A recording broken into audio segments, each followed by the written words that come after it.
يا عم انوي انت بس وسيبها على الله، ما تنسيش اهم حاجه. بقول لك ايه، صح انت هتروح خطوبه الولا حسام؟ ايه ده، هو حسام هيخطب؟ هيخطب مين؟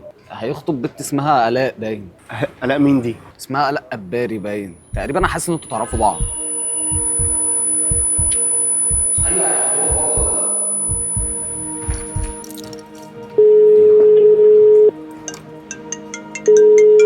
الو. ايه يا عمر؟ انا عايز اشوفك ضروري. ليه، في حاجة ولا ايه؟ لا هو لازم عشان اشوفك يعني يبقى في حاجه. لا. بس هو ما بقاش ينفع اشوفك تاني يا عمر، خلاص. يبقى اللي انا سمعته وعرفته صح. وانت عرفت ايه بالظبط؟ لا هو انت هتتخطبي بجد؟ اه. ربنا يكملها على خير. بس انت مالك برضه، انا مش فاهمه. مالي ازاي يعني؟ انت مستوعبه انت بتقولي ايه؟ احنا بقالنا اقل من شهر يعتبر سايبين بعض او ما بنتكلمش من اخر خناقه احنا كنا متخانقينها. بقيت اعرف اخبارك كده من بره عادي، ده بالنسبه لك هو انت نسيت احنا كنا ايه ولا ايه؟ مش فاهمك انا. نسيت اه. هو انا هوقف حياتي عليك ولا ايه؟ عادي يعني، ما حصلش بينا نصيب. انا مش فاهمه فين المشكله.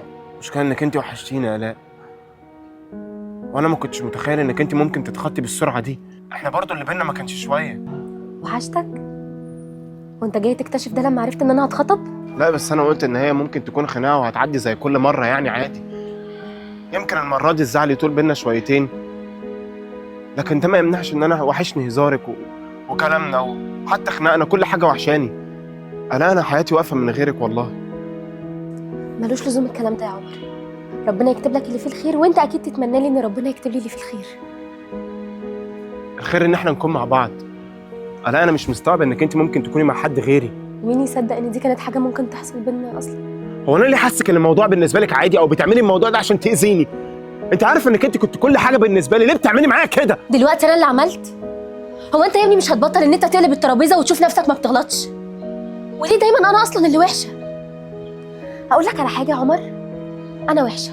سلام بقى. طيب اخر سؤال واقفلي. اتفضل. هو اللي دخل حياتك ده عوضك عني؟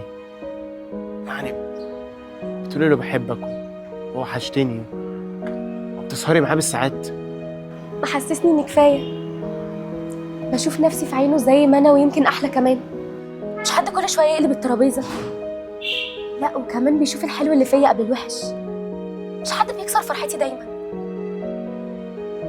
عرفت بقى؟ عرفت. الف مبروك.